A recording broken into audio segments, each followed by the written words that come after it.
What is up, guys? Welcome to the ThinkComputers Weekly Tech Podcast. This is episode 314, and this week's podcast is brought to you by the brand new Patriot Viper Venom DDR5 memory. You can see it right here.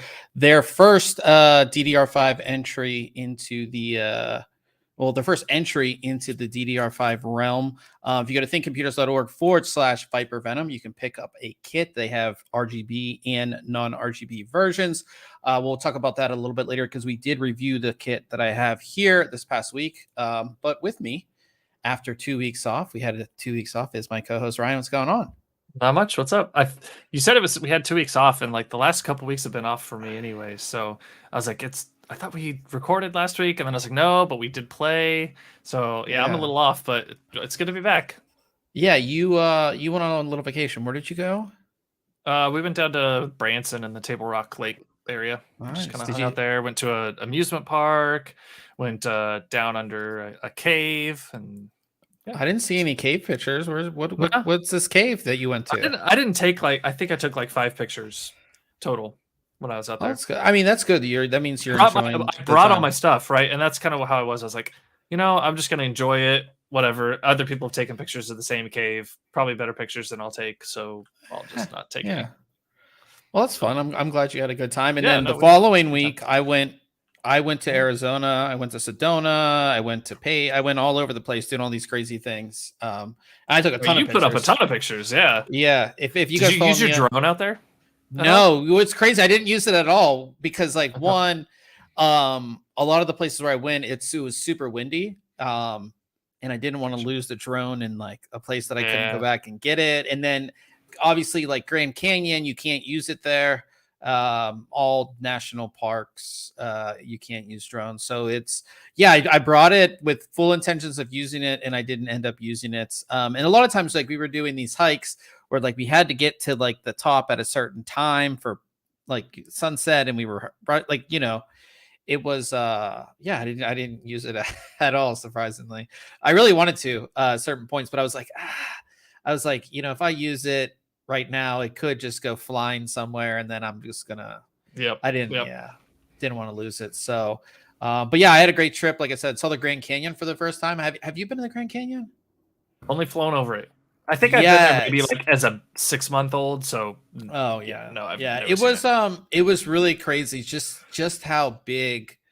It really is. I mean, you can tell how big it is from a plane, but you don't get the sense of scale. Yeah. The scale is just pretty insane, and I really like how they have like it all set up. So I visited the South Room and how they have it all kind of set up.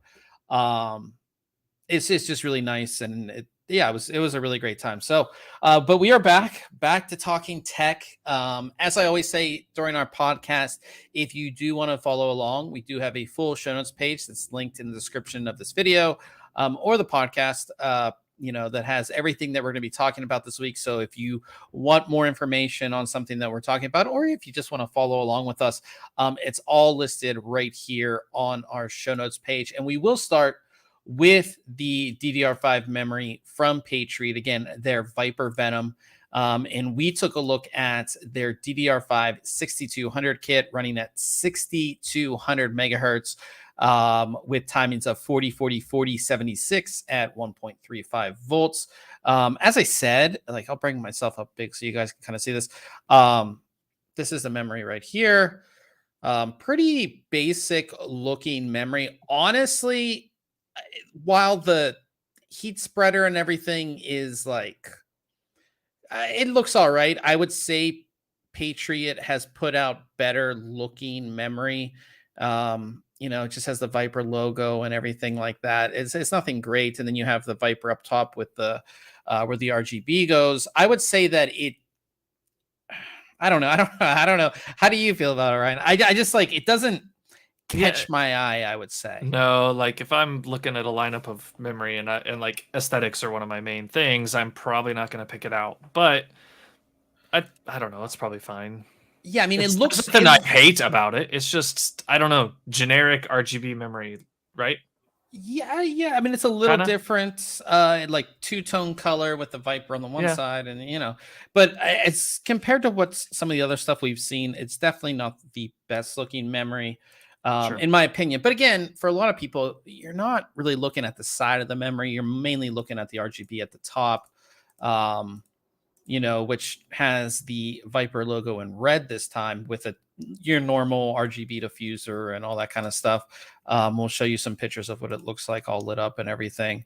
Yeah, it's like your standard kind of RGB memory. And there's no fault to Patriot here, because when it comes to RGB memory, most companies are just putting your typical,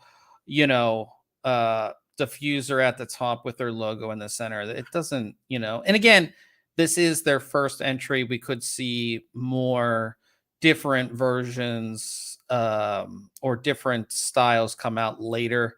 I definitely liked their previous version, the DDR4 version, of I believe it was their Viper RGB. It kind of had a bigger, thicker diffuser. But overall, like I said, the memory looks good.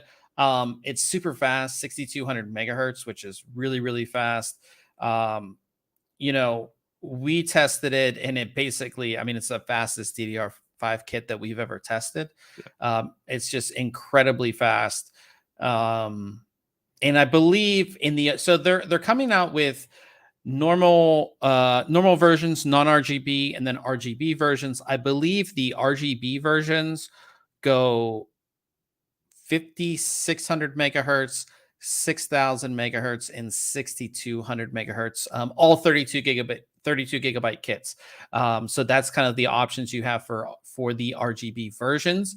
And like I said, it's great performing memory. It just, the RGB is compatible with all major motherboard RGB software, so you can control it via software with your motherboard's RGB software, and you can kind of match it up with all the other RGB elements inside your system very easily. We tested it with Asus's Aura Sync, no problem.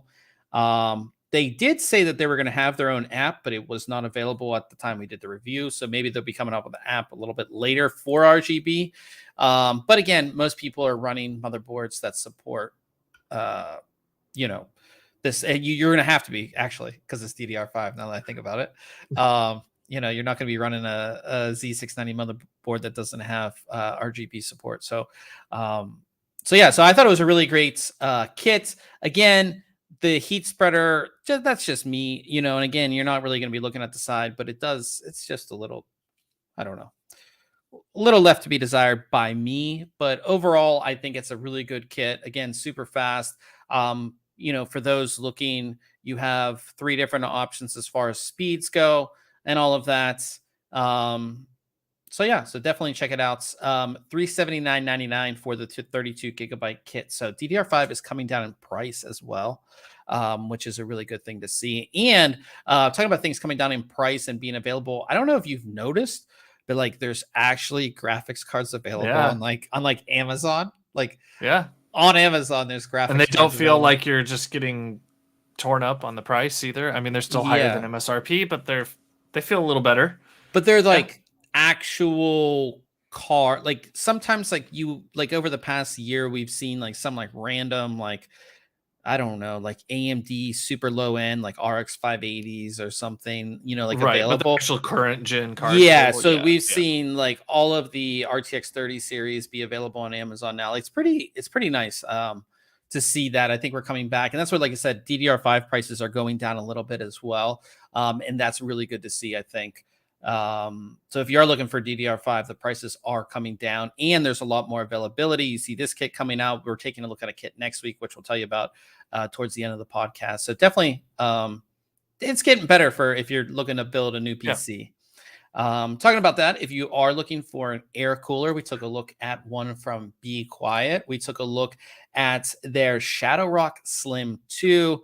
I would say this is like the perfect air cooler. You're looking for something that's pretty good performance wise, super quiet, and then easy to install with like no real clearance issues when it comes to memory or anything like that. It's just a super easy to install cooler, and you can see, it's very thin. you're not going to have any issues with RAM, even with the fan installed. No, it doesn't cover any of your RAM slots at all, Nice. which is really nice. And it's like, the name Be Quiet. The fan is extremely quiet, very, very quiet fan.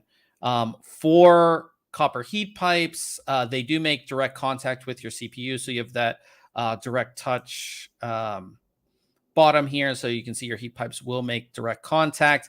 And this is extremely we have seen some of these bases where like there's definitely like some space between the actual base of the heat sink and the heat pipes. Like this is actually really well done. So you have like that really direct contact and it's a flatter surface. I've seen ones that are pretty bad. This one's actually quite good here. And as far as performance goes, we'll jump to performance. It's pretty good. Idle, it keeps up with everything, which is kind of a given. Now load, it is towards the lower end of our test bracket. But again, almost all the coolers that we've tested so far in this test group are all dual tower, dual fan, like the big coolers. And then you can see in our 2 load tests, it holds its own pretty well. In these tests, being very close to something like a NHD 15 from Noctua, only a few degrees off. So I think it does a really good job. And again, it's very, very quiet. Installation, I mean, you can see when we got this thing installed, like super easy. Here you can see it installed. Like it doesn't even come close to your memory slots. You know what I mean? You can install. We install all of our cool. Go ahead. The heatsink width like barely is any larger than your CPU mounting, like your CPU profile. It's really thin. Yeah. And like I said, RAM clearance, don't even have to worry about it. We install all of our CPU coolers out of system just to take the photos and everything. But you could easily install this in a system. You have more than enough room to do it. You don't even have to you could probably do this one vertically, meaning that your case is actually standing up, not sitting on its side, just because it's that easy to install too. So everything is very easy. No real issues with installation on this either. And the directions are very easy to follow too. So, and you can see just how much room is on the side here. You're not like trying to put the screwdriver down in there and get things together. You know what I mean? It's all super, super easy to install. So, and this is priced pretty well. It's priced $47.90 right now on Amazon, which puts it in that kind of mid-tier bracket. You're not going super high. Like again, the NHD 15s are like $109, so definitely saving a lot of money. And again, it's going to be a lot more quiet than those as well. So check out the review. Like I said, it's a good cooler, especially if you have something like a Ryzen 3, Ryzen 5, or Core i3, Core i5, even i7. I mean, this can cool everything, but especially if you have those processors, there's really no reason to go to a super high-end air cooler. And again, this doesn't take up a whole lot of space. So if you are buying RGB memory, it's not going to waste like what you have with a lot of those other coolers where sometimes even the heatsink covers all of your memory, but the fans definitely do. Here you don't have any of that. So definitely go ahead and check that review out as well. And that brings us to this guy, which I have right here. So this is a cool little Bluetooth speaker. I think we're getting into summer. You were just telling me before we recorded, talking about it's raining there, and everything. But summer is definitely on the horizon. And I think one of the best things summer, at least for me, like I remember summer being either like out on a boat or like around a campfire or something like that. And there's always like music, like somebody has like music playing. And while our phones, they're all right for music, you know what I mean? But they're not great. You need like a little portable Bluetooth speaker. And we always get asked to review these, and I typically turn them down just because I'm just like, they're all the same, right? And that's a consensus I think a lot of people have, is that all Bluetooth speakers are the same. And I kind of felt that way for a while because I reviewed a bunch over the years, and they all kind of whether it doesn't, the size and Until you everything get like that. like pretty big, they're all gonna sound pretty bad a lot of Yeah. times. And the issue with a lot of them is that they sound all right, but they sound kind of like a tinny sound, like it's not good. And you don't get that a whole lot of bass that you would get with something, Right. something much bigger. But this little speaker, so this is the Tribit StormBox Micro 2. This little tiny speaker has some bass to it. And it actually, like, I turned it on and I was like, oh, this is going to sound like every other speaker. I turned it on and it sounds so good. It sounds full. It has that full sound. And I think for something this small, and it's slightly thick, but it's not big. Like, you could technically fit this in your pocket. I mean, it's something that it's super small. It sounds better than all the other Bluetooth speakers I have. And I have like a couple of them that are like, into the hundreds of dollars. And this thing sounds better than all of them. Again, super small. One thing I also like about it is that it has a built-in battery. So you can charge your other devices. So, Nice. you're with your friends all day. Like I said, you're out on a boat, you're hiking, whatever it is. And you're like, oh crap, I forgot my charger. My phone's about to die. It has a Type-C. You can connect your phone, connect other devices. Pretty awesome right there as well. And another thing I really like about it is it has this little rubber strap on it. And the cool thing about this is that you can put it around anything. Put it around. Oh, they show like a backpack. You can put it, on the shoulder strap of your backpack. You can put it on your, like, if you ride a bike, you can put it around your bike. You can. I saw some people like put it in a tree, and you kind of hang it in a tree. It just, like I said, I think this is like the ultimate portable speaker for the summer. I think it's small enough where it doesn't get in the way, so you don't need to need a backpack for this or anything like that. Sure. It sounds really, really good. It is IP67 rated, which means you can't get it wet. So like, say you were using it out on like a hike and it started raining, you don't have to worry about it getting broken or anything like that. And it has the built-in battery. So I think it's just everything in one small package. I really, really like this speaker for all of those reasons. And I gave it a 10 out of 10, which I typically don't give a whole lot of products. 10 out of 10, recommended award. It's $59.99, $60. Like I said, perfect thing for the summer. It's just, I can't say anything bad about it. There's nothing wrong. I think it's priced good for the sound and everything that you get. Yeah, I mean, I don't. What would be wrong with it? I can't tell you anything that's wrong with it. So check it out. A company called Tribit. This is the first product of theirs that we've taken a look at, and I'm just really happy with it. Again, the biggest thing is the sound. If it had all these other features and it just sounded like every other speaker, it'd probably been like 8 out of 10, maybe 9 out of 10, depending on price. But it just sounds that good. And this is like the speaker that I use around the house now all the time. And I have like probably 10 other speakers, and this is the one that I use. So, so definitely check out the review. Like I said, it's $59.99, and you can get it on Amazon. So it's really cool. Perfect thing for the summer. In the chat, we have Old Man. He's usually here every week. Good to see you. And he said he's working. He's probably just going to have to listen. Well, we're glad that you're here listening with us, and we'll jump to Case Mod Friday. And I thought you would like this one, Ryan. It's a really cool case. Water cooling case, which I've seen a few of these builds. So this one is from Designs by IFR. This is the Barrow.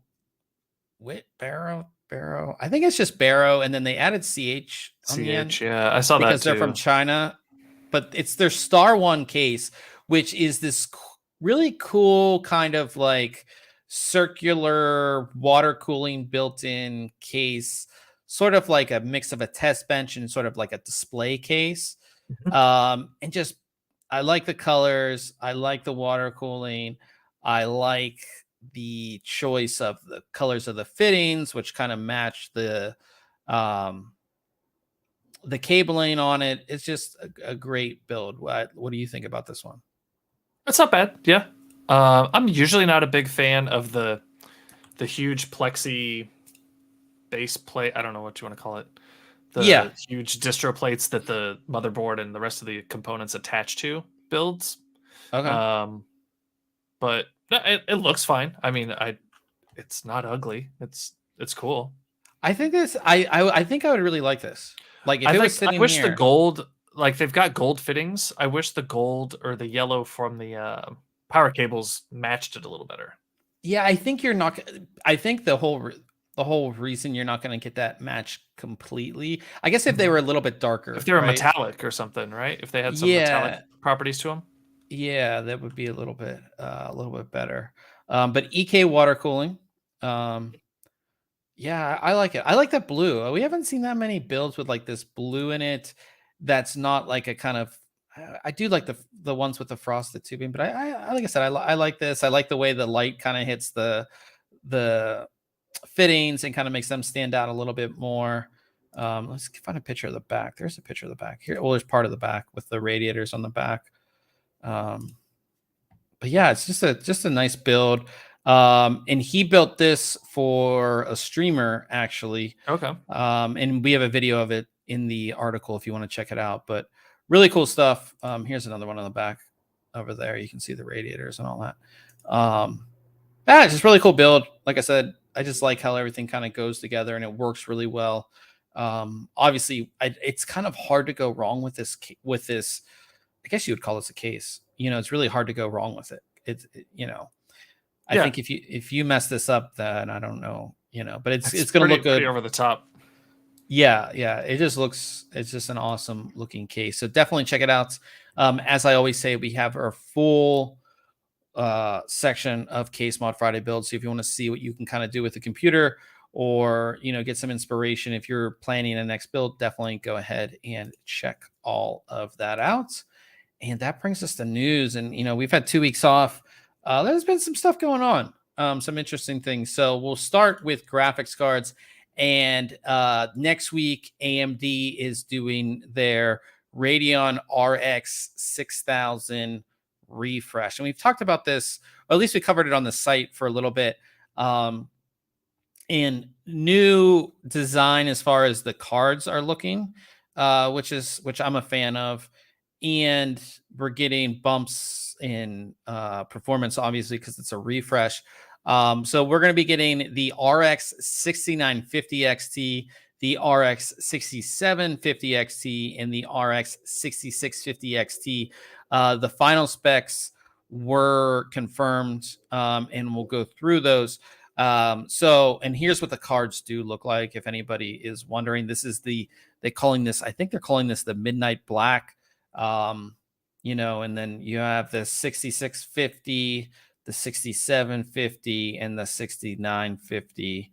And I think did we talk about this? I think just a little bit when I think these images had come out and we weren't sure if they were official or not, or what they were going to end up like. I like the look of them. I think they're a great looking card. Yeah, we'll wonder how loud those fans get. It's just like AMD's, like their reference cards, like notoriously loud. So we'll see, obviously, how that all goes. But starting off top of the pack, RX 6950 XT. It's based off the Navi 21 XTXH GPU. It will completely max out the GPU. So you have 80 compute units, 5,120 stream processors, 80 ray accelerators. So these will all have, of course, built-in ray tracing hardware. It's basically, when it comes to AMD, it's one ray accelerator per compute unit. So we have 80 compute units, meaning we have 80 ray accelerators, 16 gigabytes of GDDR6 memory that runs across a 256-bit memory interface, base clock of 2100 megahertz, boost up to 2310 megahertz. That's a 4% increase over the current 6900 XT. TDP of the card, 335 watts. Moving down, we have the RX 6750 XT. It's based off the Navi 22 XT GPU, 40 compute units, which means we'll also have 40 ray accelerators, 2,560 stream processors, 12 gigabytes of GDDR6 memory across a 192-bit memory interface. GPU clock of 2,495 megahertz and a boost clock up to 2,600 megahertz. That's a 3% increase over the current clocks of the 6700 XT. TDP of this card is 250 watts. And then the final card is the RX 6600 6650 XT. This is powered by the Navi 23 XT, 32 compute units, which means you have 32 ray accelerators as well, 2048 stream processors, and then 8 gigabytes of GDDR6 memory across a 128-bit memory interface, GPU clock of 2410 megahertz, and a boost clock of 2635 megahertz, 2% increase over the 6600 XT.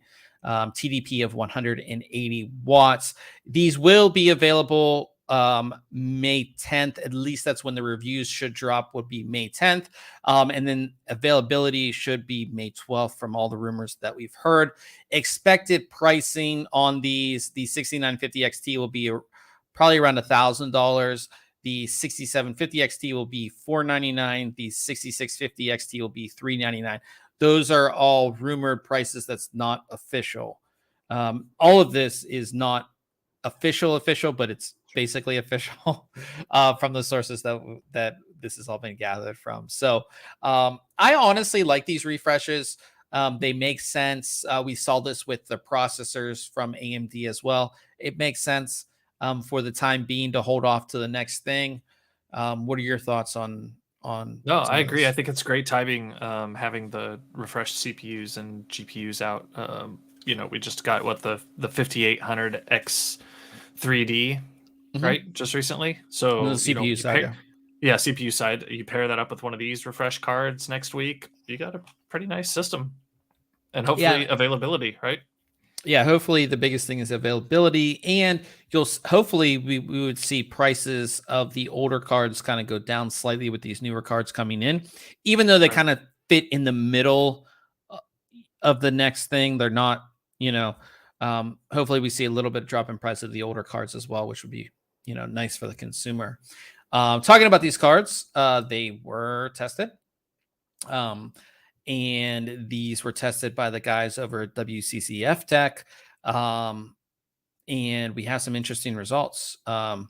We can see here are the scores. It's kind of hard to see in the video, but we have scores for 3D Mark Time Spy, just a graphic score, which you can see both in Time Spy and Time Spy Extreme. And then they compared that to their scores with a lot of other mainstream cards. And the big kind of standout here is that the 6950 XT beats the RTX 3090 Ti in 3D Mark Time Spy, just the graphics score, which is pretty impressive. That's what almost a 10% faster. It's what 22. Maybe not quite that much. Yeah, not quite that much, but pretty decent. Yeah, that's one test. But still. Yeah. So this is just one test, but it is a test that shows that it is faster. We can also see, the 6750 XT is very close. It's definitely beating the 3070, But yeah, it's good to see these scores. I always say, and we always say, wait till the reviews come out to really make your final purchasing decision. And again, obviously different titles and different benchmarks perform better on certain hardware. So keep that in mind as well. But it's definitely, like I said, I mean, we always like to see these companies battle it out. Oh, who can say they have the fastest thing out there at the current time. So we'll see. But I expect that the 6950 XT to be pretty much a pretty beast of a card. And honestly, I really did like the 6900 XT just because based on its price compared to what was out there at the time when it launched. Obviously, prices have been all over the place, right? Yeah. But at its price compared to what NVIDIA was, it was still a good offering. And I think the 6950 XT will be a good offering if it keeps around that same price and gives you the performance that we're at least seeing in this test. I think people who were looking at that GPU will definitely be very happy with it. So yeah. Now moving on to next gen, we haven't like it was like a year ago. We got rumors of Rdna 3, which is the next generation of GPUs from AMD, and we have some new leak specifications from these next gen GPUs. So again, these are Rdna 3, and basically what we've been seeing, Navi 31, which will be the big boy. This will be like I guess this would be like the 7900 Probably, XT. Yeah. So 12,288 streaming processors, Navi 32, 8,192 streaming processors, and Navi 33, 4,096 streaming processors. And we have, again, this is all rumors, but these guys have been pretty good at calling the shots, I would say. Sure. Now we had previously heard that, the 12,288 was supposed to be 15,360, but it's definitely been cut down. But that's still 140% increase over the Navi 21. So definitely a big increase.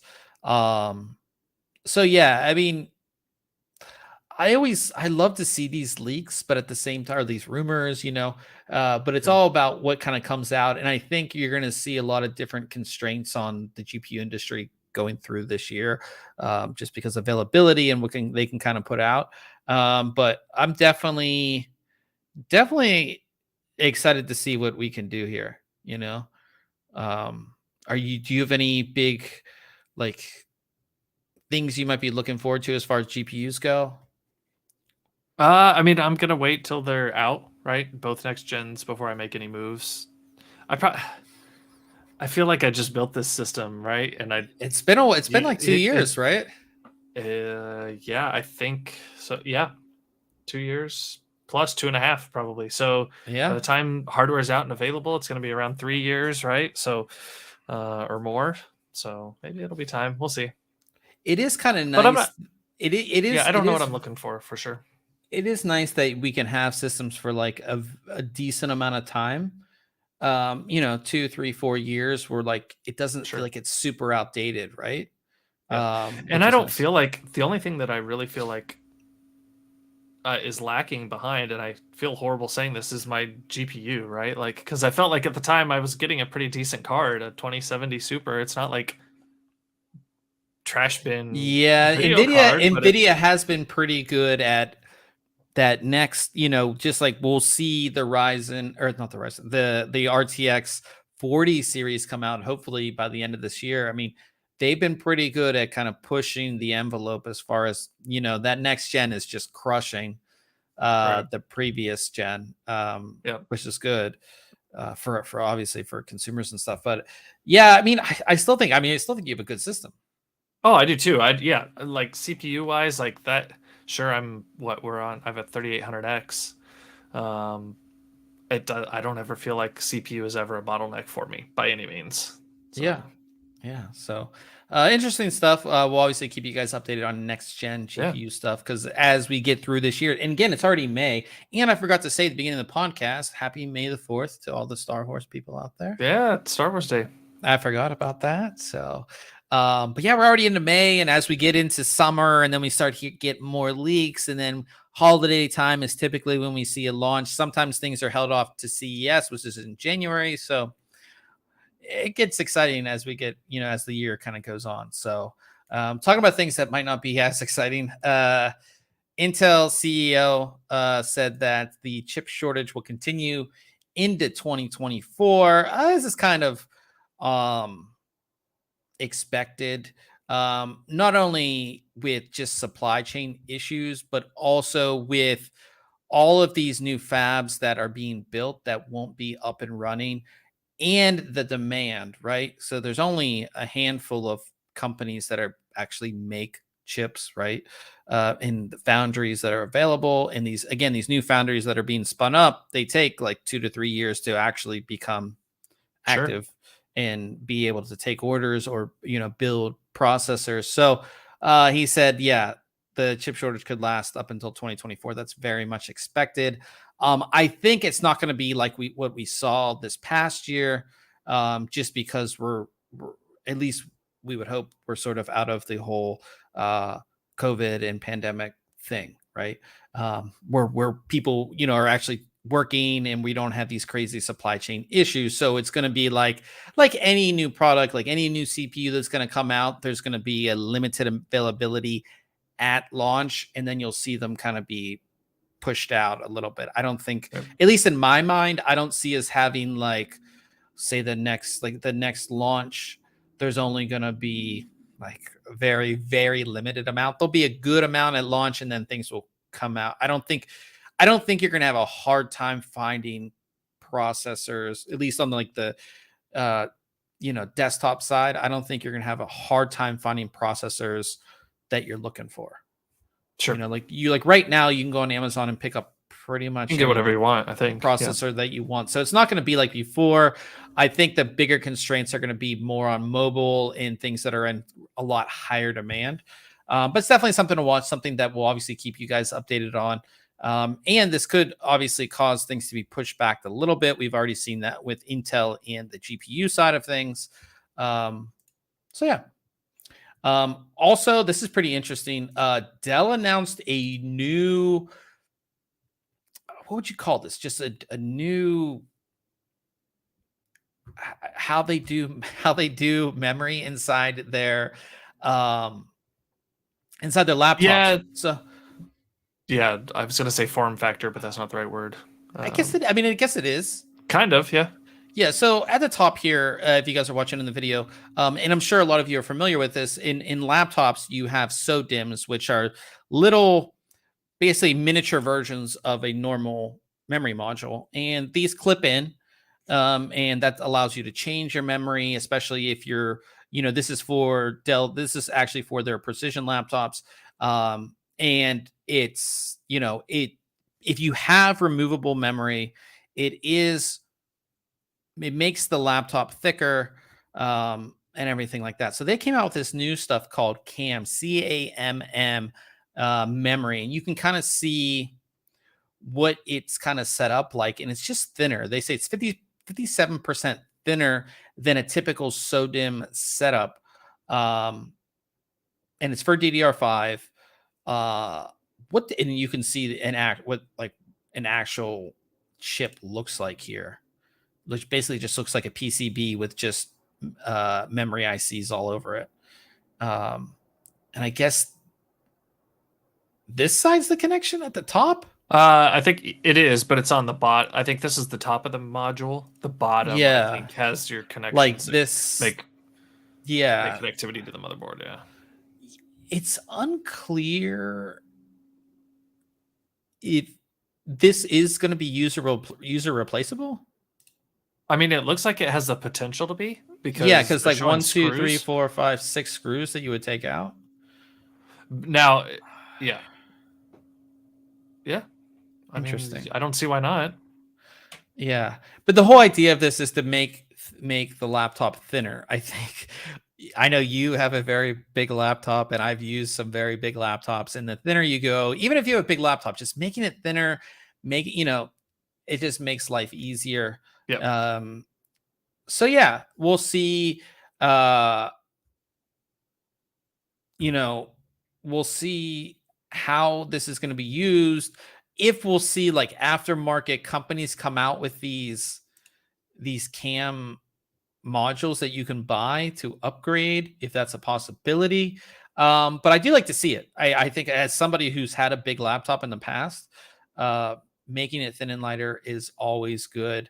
And again, if this is the same amount of memory, because again, if you had a laptop that has the double stacked SODIMMs like that.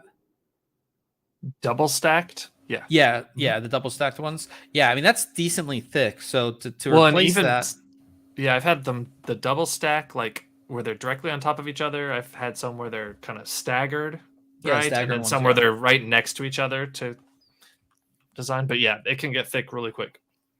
Yeah. That's what she said. But yeah, that's I like it. I think that making anything thin and lighter is good. So we'll keep you updated. It's not often you see these big changes, I would say, right? Yeah, this is pretty big. In form it factor. feels, unfortunately, it's kind of proprietary, right? You may not see this anywhere else. So then getting a replacement module, you got to go through Dell to get it. Well, they say the new form factor is not proprietary to Okay. Dell. The company who came up with the design has patented it. So I don't know if Dell is just using it or licensed it or whatever. But again, we don't see big changes in form factors all that often. So this could be a new thing. We'll see if it takes on. And again, for us desktop people, not a big deal because we're not using like laptops all that much, but it's pretty cool. It's definitely cool to see. So yeah. Talking about memory, AMD, their new, with Intel, you have your XMP profile. That is the profile that loads all of your timings and your voltages and all of your subtimings. It does all that stuff. It makes it easy. So when you install new memory in a PC, you go into the BIOS and you select XMP profile. Makes it easy. Now, AMD, especially the first Ryzen launch, they had an issue with making that compatible on their side because that is an Intel specific technology. With DDR5, they haven't officially come out with anything yet for it. Obviously, no current AMD system supports DDR5, so it's not a big deal. But of course, Ryzen 7000 series, the next generation, AM5, all that stuff that we've talked about a little bit here on this podcast, should be coming out later this year, will support DDR5 from the go. 5200 megahertz as the base, which is what Intel supports as well at the base. But they have this new AMD Expo, and it's not an expo like you're going to the AMD Expo. It's called Extended Profile for Overclocking. And they patented this earlier this year, I believe, or late last year. And this is kind of what we would hope this would be, just like current AMD motherboards with DDR4. You would go in, and I think different motherboard manufacturers call it different things. I know, especially Asus. Asus called it something else, and MSI called it something else.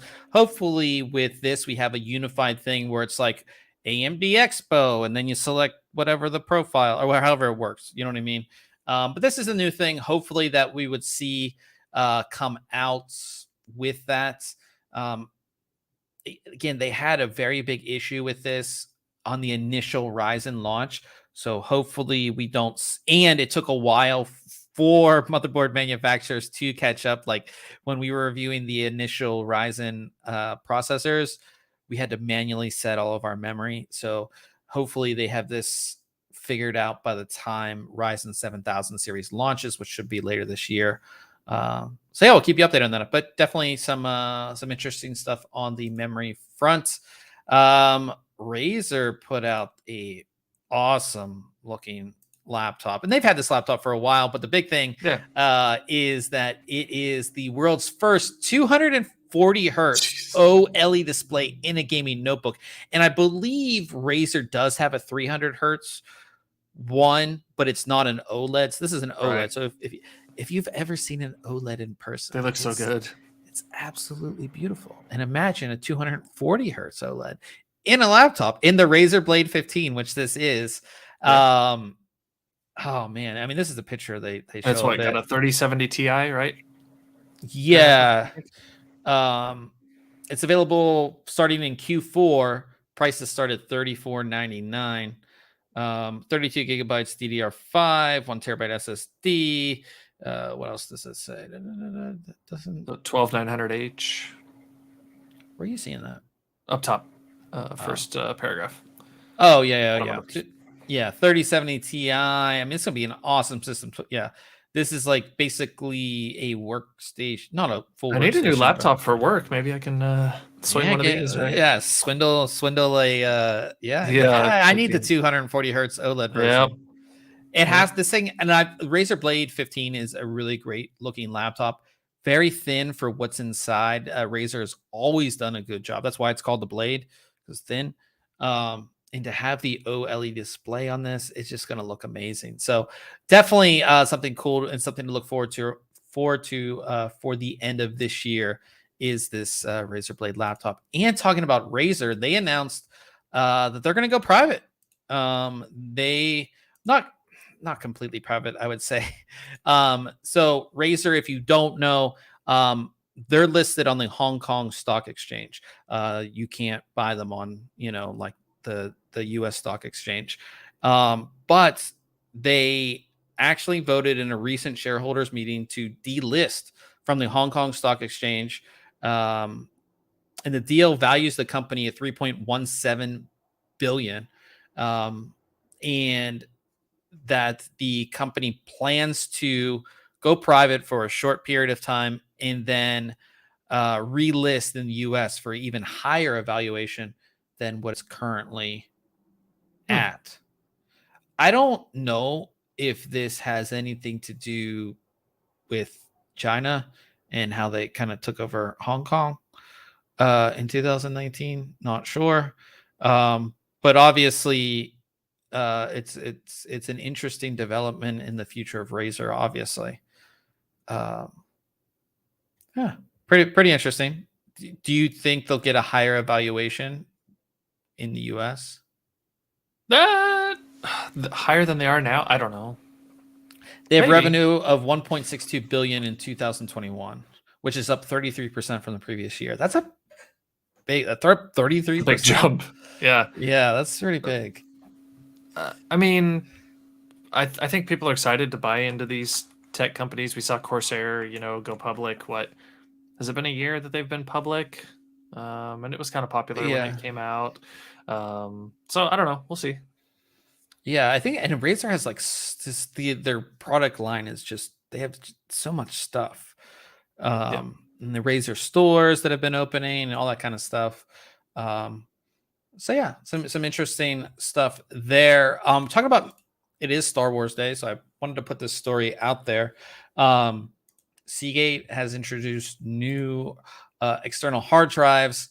These what gets me is they call them collectible. Like, I don't collect drives. You know but these are pretty cool looking. They're neat. I know, they are cool.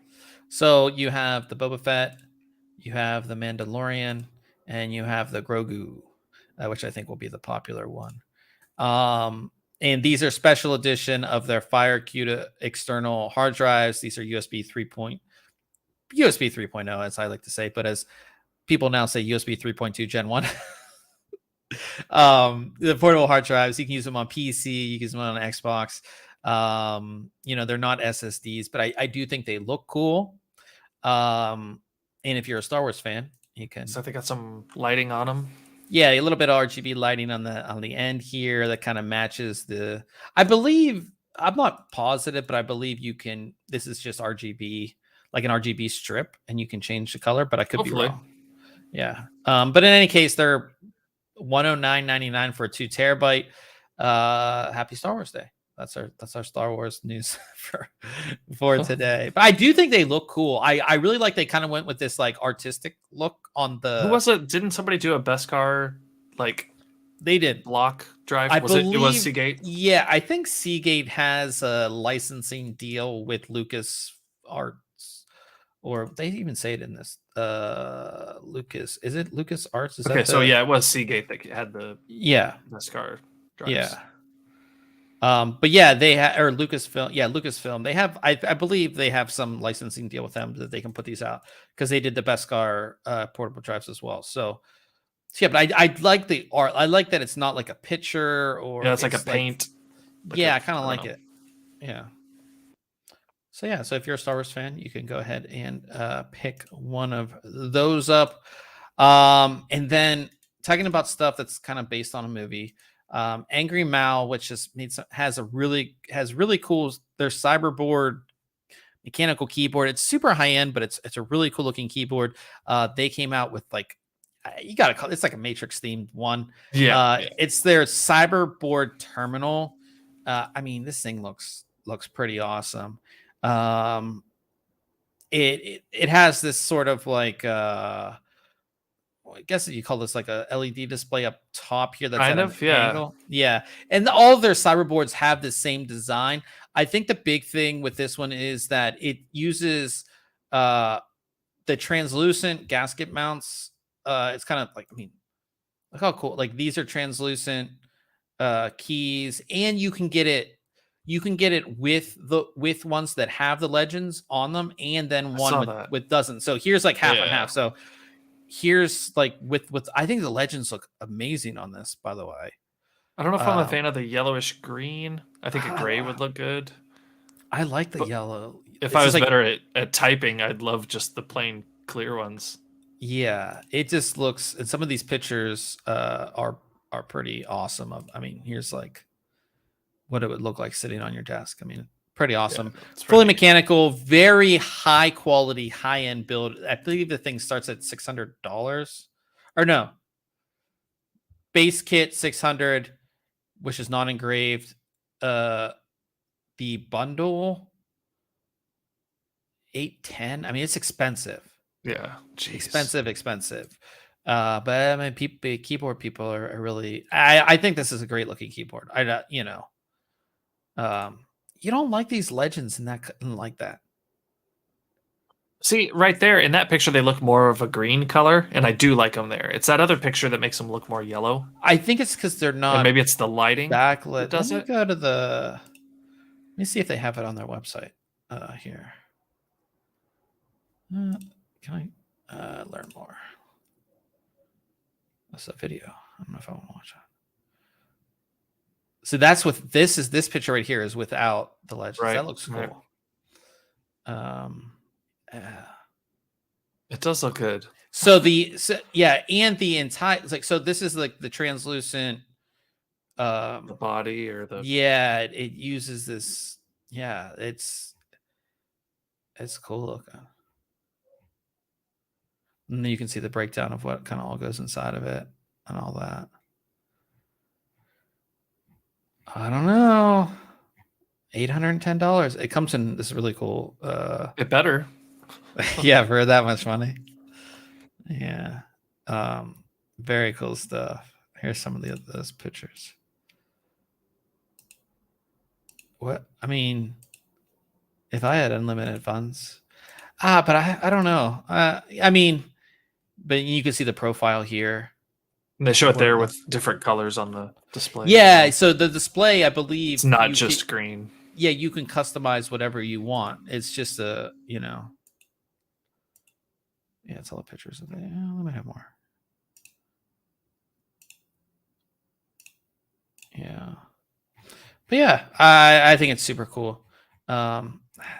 Way too much for me to spend on a keyboard, but it does look pretty awesome. But yeah, let us know if you would spend at least 600 on that keyboard. 810 for like the whatever the combo is that they have there. But talking about keyboards, we're talking about what we have coming up next week as we come to the end here. Ryan will be taking a look at the Cherry MX 10.0N. Is that really the product name of this thing? Yep. It's kind of funky name, but low profile. It's a neat keyboard. Yeah, low profile. Cherry MX, low profile switches. It's nice and quiet. It's just like a dampened sound, super solid feeling, high quality feel to it. You know what I always find is like, so Cherry MX, everybody knows Cherry MX for their switches. Every gaming keyboard, for the most part, if it's the high-end version, comes with Cherry MX switches. Right. They make amazing switches, and they make these, and they make again, you said this is really good. We'll talk about it obviously more next week, but like they make pretty high-end quality hardware as far as like the full keyboard, but you never hear about their full keyboards, right? Like as a product. I think they just don't push them as a product. Do you think they don't push them? Do you think they don't push them as much so they don't compete with like their actual probably business that makes the most money, which is their switches? Like if they come out with this awesome keyboard and it's competing directly against Corsair, Corsair's like, oh, we're just going to go to Gateron or somebody else. I don't know. There's just think of how many gaming keyboards are sold every year. Yeah, Like, I know. This does look nice though. Do you like the low profile? I do. Yep. Nice. I've been using a low profile keyboard at work for the last couple of years. Love it. That's where I've done most of my testing. Is just day to day use. Like, Nice. swapped out my keyboard at my desk at work. I and I've do been feel using it there. the low profiles give you like the best of both worlds, because I do feel that, like, I wouldn't say a scissor switch is better for typing, but like that lower profile feel of a scissor switch with the mechanical of the Cherry MX low profile is like perfect for, like, if you only had to get one keyboard that was for like work and gaming. I think the low profile is kind of where it's at. Yep. So yeah, so we're excited to take a look. You're excited to take a look at that. I'm excited to learn about it next week. I also have some new memory from a company that you probably haven't heard of. They're kind of trying to make their break into the North American market. It's called V-Color, and they sent us over some DDR5s. This is super fast, 6200 megahertz. It is their Manta X Prism. And what's cool about this is that it's a 32 gigabyte kit. So you get two 16 gig DIMMs, but then they come with two dummy DIMMs. So it looks like your memory is fully populated, Okay. which is really Yeah. nice. And you're wondering, we saw that before. We saw that from Gigabyte Norris. This is because V-Color was the OEM for Gigabyte. So yeah, I'm excited to take a look at this kit. Super fast, super low timings too. The timings on the 6200 kit, 36, 39, 39, 76 at 1.35 volts. So very, very fast timings on this thing too. I would expect it's going to be our highest performing DDR5 to date. So definitely stay tuned for that. And then we have a new mouse, which I can't tell you much about. I can tell you that I'm using it. I can't show it to you. There may or may not be a box of it behind me somewhere. You might be able to point it out, but that's all I can say. It's very lightweight. I'm really excited to tell you guys about it. We'll have a review and a video next Tuesday for it. So pretty excited about that. I'm doing a lot of, we'll be gaming later, so I'll be able to test it out, but it's very lightweight. That's all I can say. So stay tuned for all of that next week. Did you do, we've had 2 weeks off. You said you brought all your camera stuff. You didn't use it. Did you do anything else tech related or watch anything I did. worth? Oh, you did? Yeah. Oh, yeah, you did. I bought a Sabrent. Now I can't remember which one it was. The Rocket 4 Plus, I believe. The 1 terabyte version, Gen 4 SSD. So I moved over from my WD SN 750 to it. Went super smooth with the included Acronis software. Isn't that just so easy to do? Oh, it's so nice. Especially with the speeds too.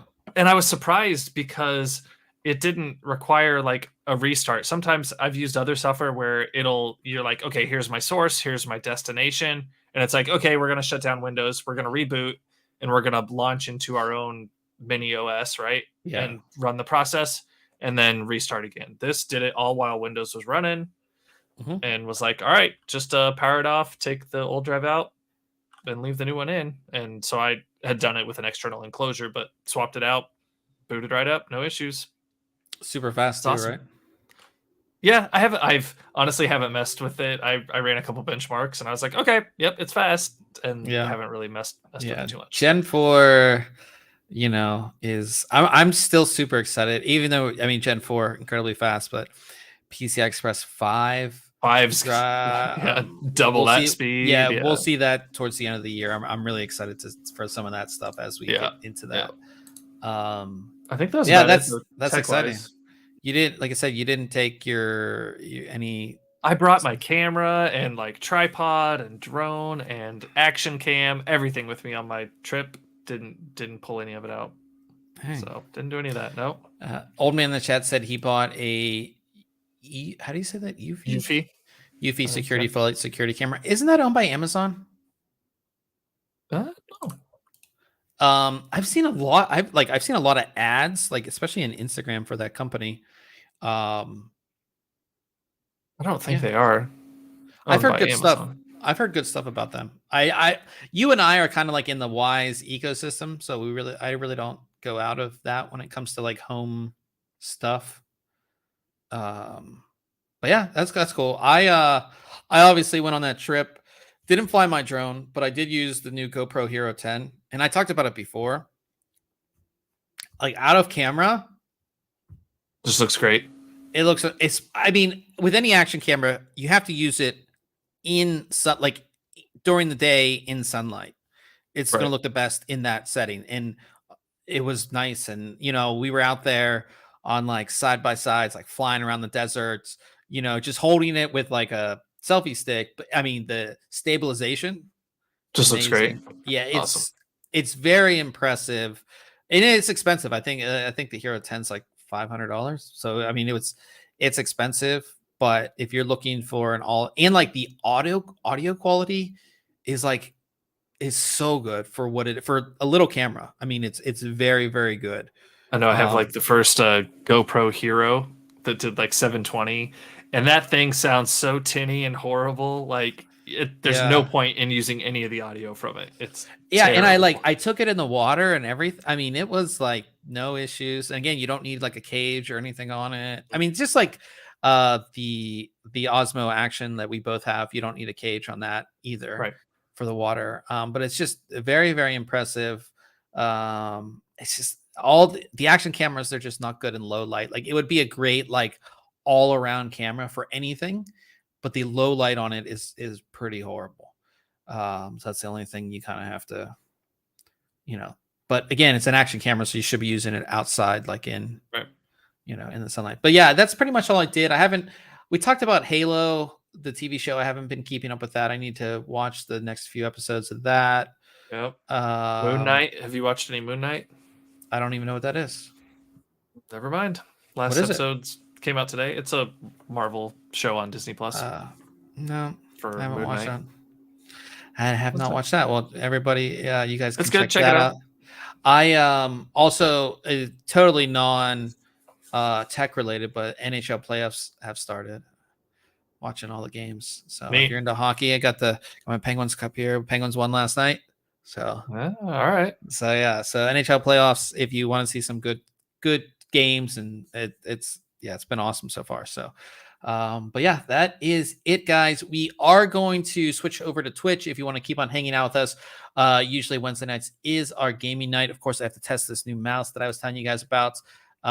So you can go over to twitch.tv/ThinkComputers. Ryan will have the stream up. He is our dedicated streamer.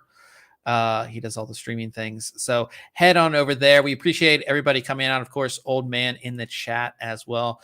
Good to see you here. And of course, everybody who listens later. What do we got? Amazon or not? Why did I say Amazon? What do we got? Google Podcasts, Spotify, Apple Podcasts, all that stuff. We appreciate you guys listening, and we will see you guys next week.